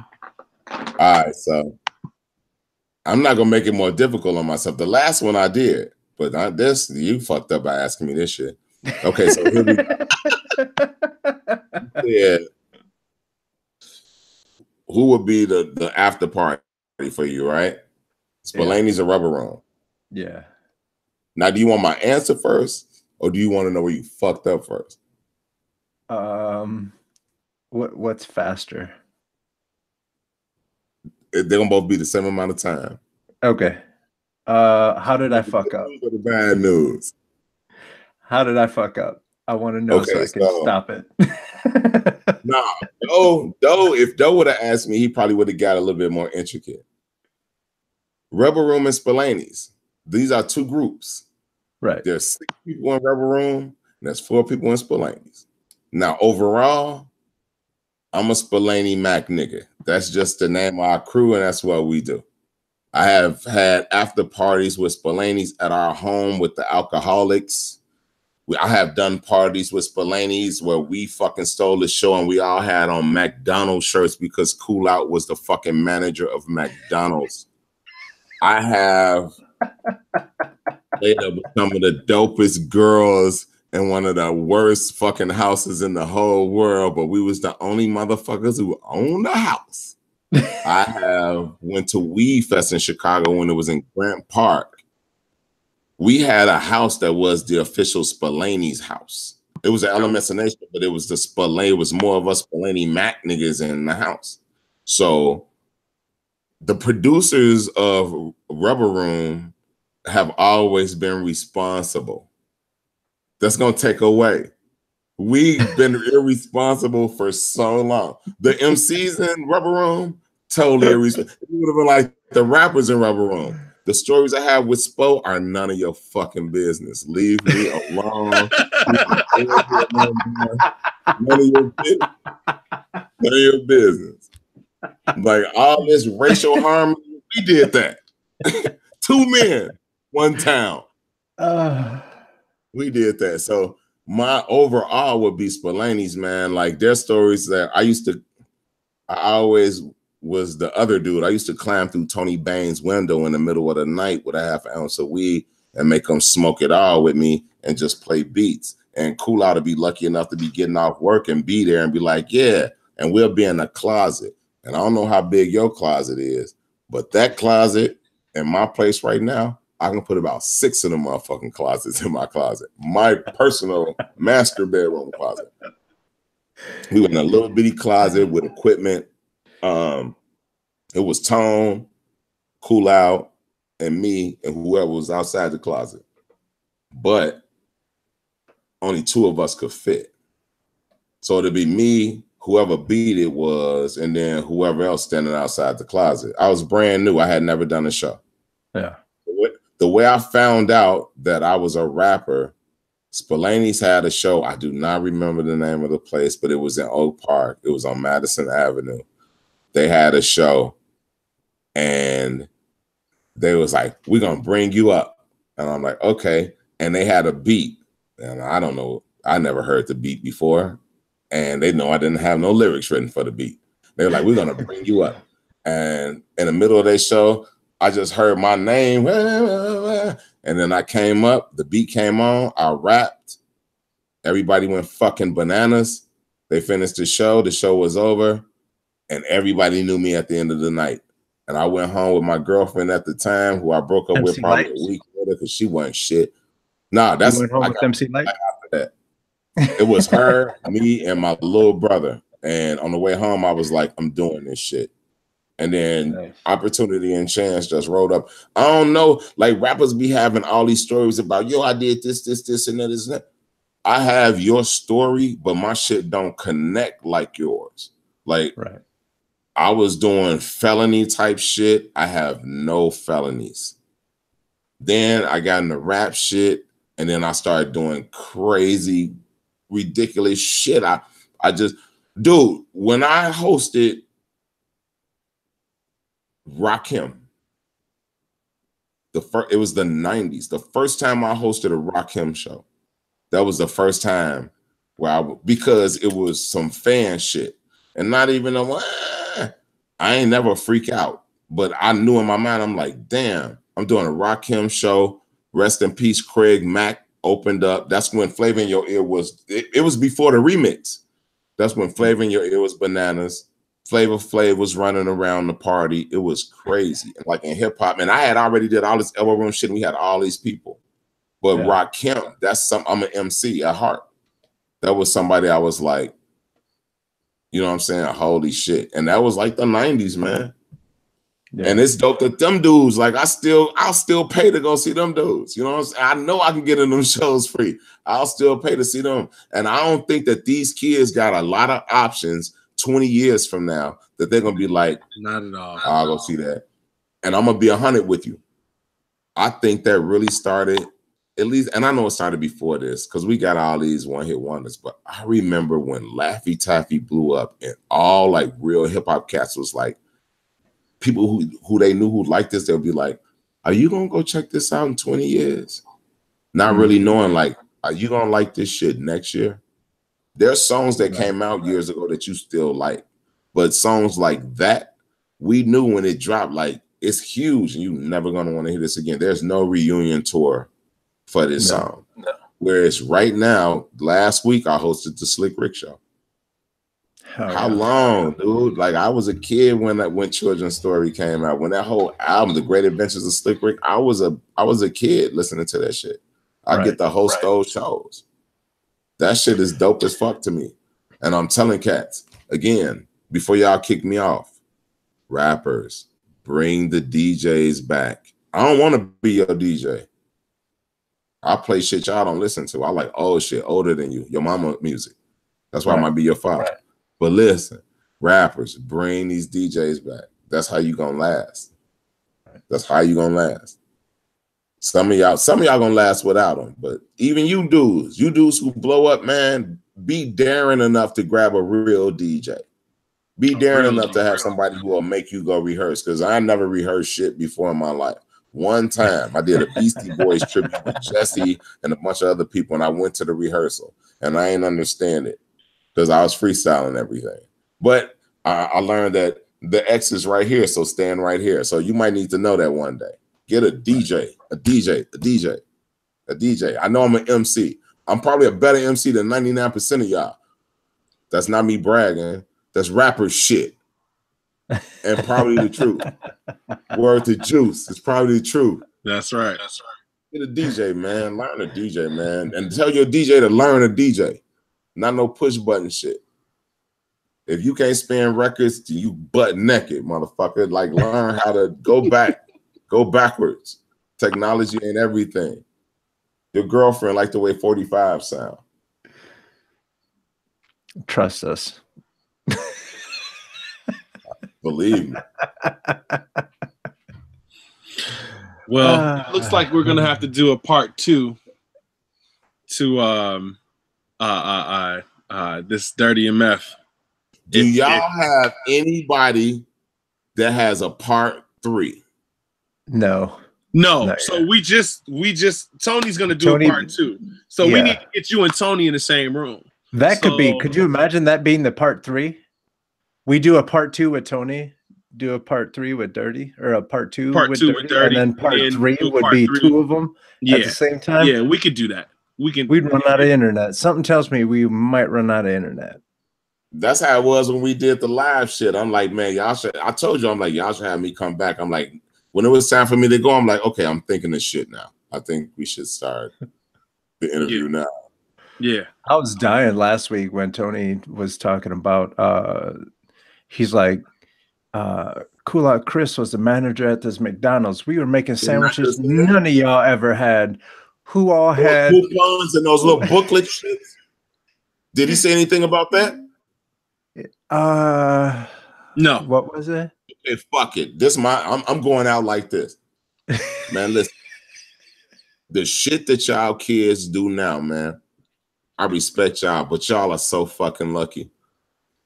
I don't even think they even know what a starving artist is. Right. You understand what I'm saying? Like the term a starving artist. We used to take pride in being a starving artist. And Cool Out Chris was a fucking food god. He was a manager of a McDonald's. I think it was in Oak Park. He was a manager of a McDonald's. I don't know if they do this shit no more. I ain't had McDonald's since then. Like, I'm a filet of fish motherfucker back then. Like, I wasn't really eating meat. So he'll come through with the little booklets, the birthday. I don't know if they do this shit no more. They don't. And I only eat certain shit, right? So look, I don't know what you little young motherfuckers do, but the cookies from McDonald's used to be a lot of motherfuckers' favorites. They was in the book. Those are some good ass cookies too. Cheeseburgers, all this shit. I ain't eat no meat, like I ain't eat no beef, no pork, no nothing. But Chris will come through with the booklets, and because everybody got to eat, I could have money. Do y'all understand what the fuck I'm saying? Like, do you understand the sacrifices that a motherfucker was making? And I always tell my girl, my son, all this shit, like, yo, the best time of my motherfucking life was when I was broke. We ain't had shit. We had a house. Me and Tony, we used to be exterminators. Like, I'll tell you crazy shit that we used to like go exterminate. Yo, we had a coach. We used to take to the clubs. I don't know how I missed y'all, because like if y'all was on the block, like I was the only hip hop kid in my neighborhood, and I don't know how I missed y'all. Listen, our house was known on the block we lived on, but as far as like in the streets, I was known, and I ain't gonna lie, Metamo. Metamo could run from like the middle of the west side and then go back to Maywood, and he'll be good. We was on North Avenue and Division. I was born in Holy City. So I was born like 16th and Central Park. That's where I started, where the Vice Lord started, Holy City. So from there, my family moved over out west. That's when I got older. And then back and forth from Bolingbrook to out west. Them living on Austin and Division was pure coincidence. when I moved over there, I was like, yo, my grandmother lived down the street. Like a bus ride, but like she lived down the street. I'm from off North Avenue in Lotus. So I'm like, my grandmother lived down the street. Whenever we really couldn't eat, we'll go to my grandmother's house. Your grandmama too. Our grandmothers are from the South. So it was always an open door. They owned the building. My family always owned the building they lived in. So we'll go over there and get down, take showers or whatever the fuck. But that's what it was. Like our house was like one of the most popular houses on the block. We never had no problem from older people, younger people. I think my birthday party was the best party we ever had there. And they always tell me that because I was asleep for half of it. Like my boy came and got me so fucking high. We smoked so much weed, I slept. I woke up. I heard the music in the backyard. My room was over the backyard. And I can go out my window and sit on my roof and like smoke bud. I went downstairs and everybody said happy birthday. It was a full-blown party going on. That shit went on probably to like 4 or 5 in the morning with DJ Brian Reeves. If you know house music. Nice.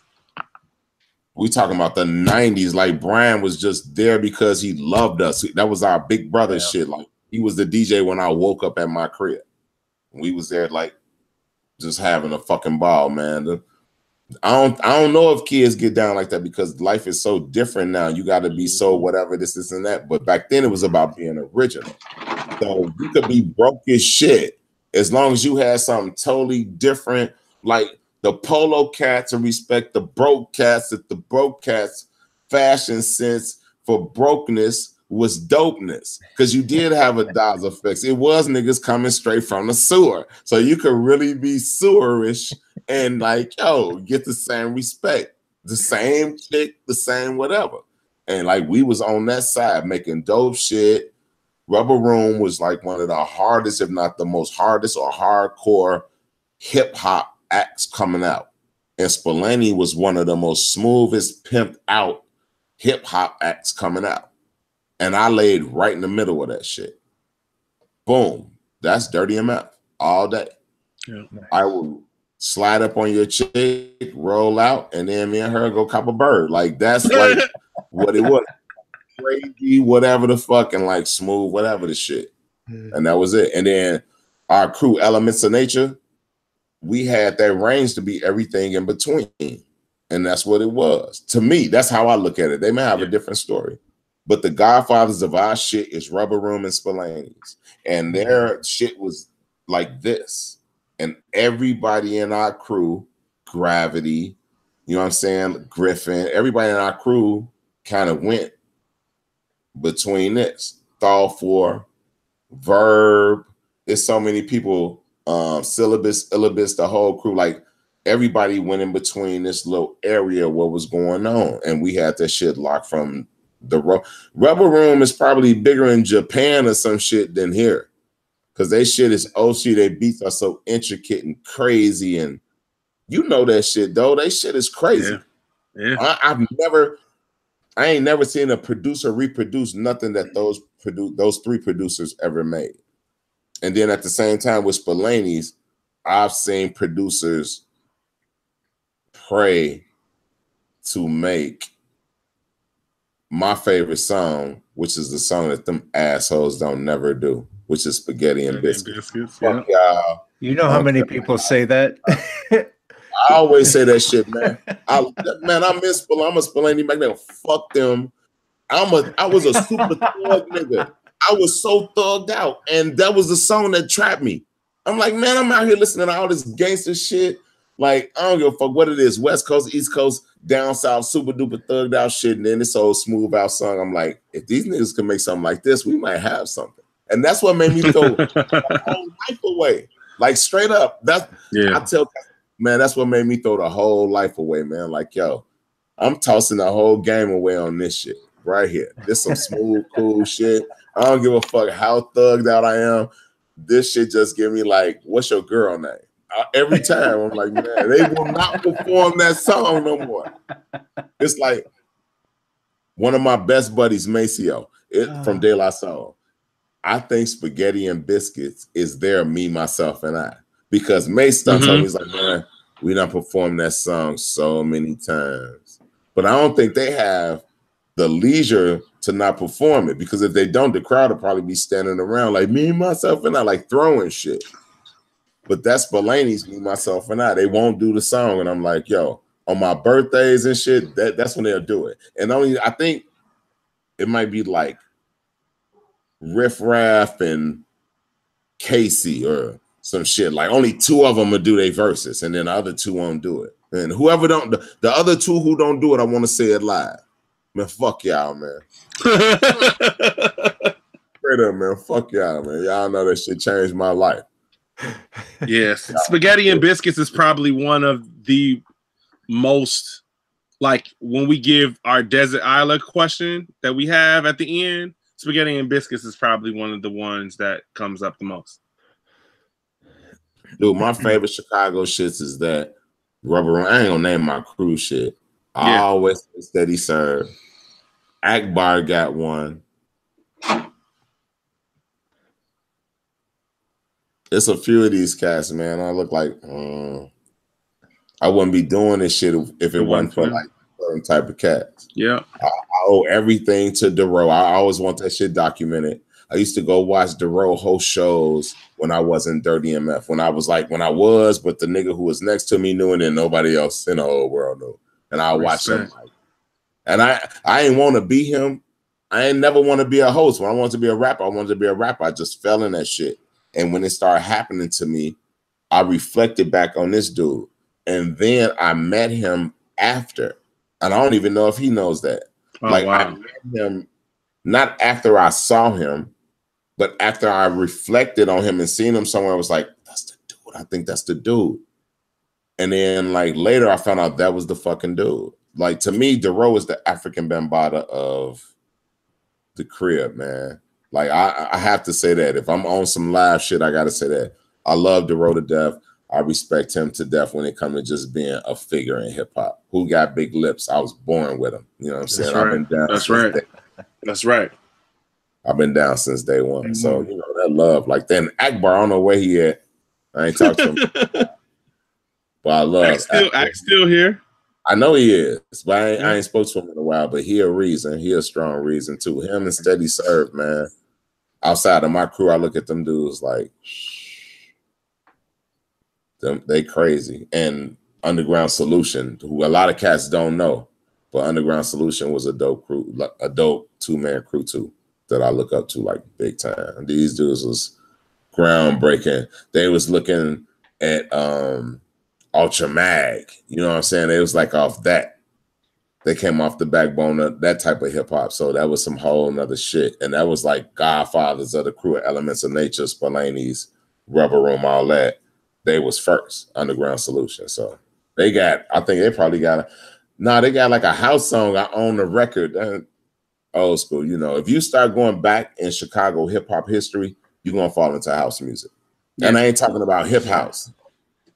Because at that time when that came out, I'm a hip hop dude, and I was never, even if I like them songs now, I was never a hip house dude. Like, but those dudes go all the way back to that, to coming into the culture. Just like I was, my first DJing shit, I was a house DJ. I was 13. Like, how hip hop wasn't the dominant shit. It was house music, and I was a house DJ. But that shit transformed into hip hop. And now I want to do a mixtape and just slow down all my favorite house songs and fuck all y'all up. Which I don't pay for shit.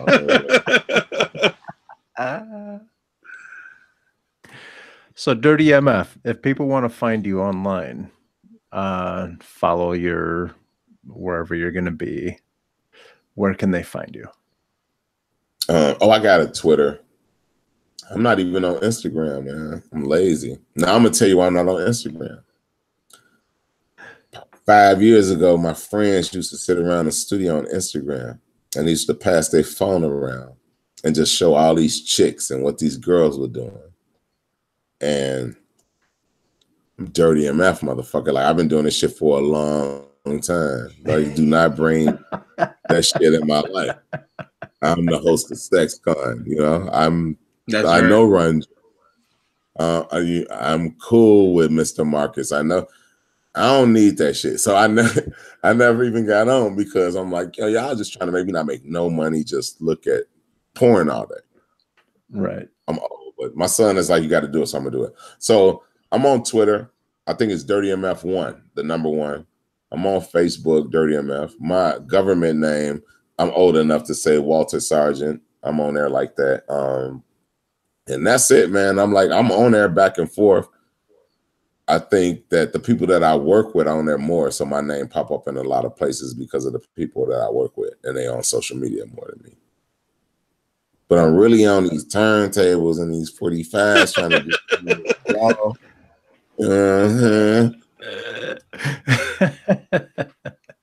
Hey, Sean Doe, where can people find you? They can find me on Instagram and Twitter at DJ SEANDOE, and on Facebook as with my government name, Rasan Hawkins. Sean Doe Hawkins. Yep, Sean Doe Hawkins. Yep, I'm your friend, and I am yours. You can go to coconutjustice.com, Coconut Justice everywhere else. That's where you will find me. And you can find the documentary if you go to midwaydoc.com, Midway Doc, across the board. Don't fuck with no biscuits. Word, nigga. Don't fuck with no biscuits. This is what we're going to do. Something I'm sorry, then I'll check it, but tomorrow when you're ready to let me get the jab, so please song that started my career. Tell me I should stop it, but when they made us regulated, find you in my pockets, trying to take my money, but you know I ain't with it. You either trying to make me cry, man. Forget it, but I owe SpaghettiOs. We're going to go ahead and set up your Instagram with this. Oh, that's dope. Y'all the best, man. Dirty, you see this? With my glasses. I never wear glasses. You're gonna be like, who is that? I never wear glasses. It's gonna be funny. That's the picture I saw with you in there. You got glasses. Yeah. Yo, this was dope, man. I appreciate y'all hitting me up for real. I know it took like a year. Yeah, it sure did. But this is perfect timing. What a video I did with y'all like a year ago. Yeah, it's probably a little bit over a year ago. Where that video at that we recorded? Oh, we still working on it. It's still a part of Midway. It's a part of Midway Doc. I don't know if you have a vignette yet, but you should have a vignette soon. I don't appreciate it.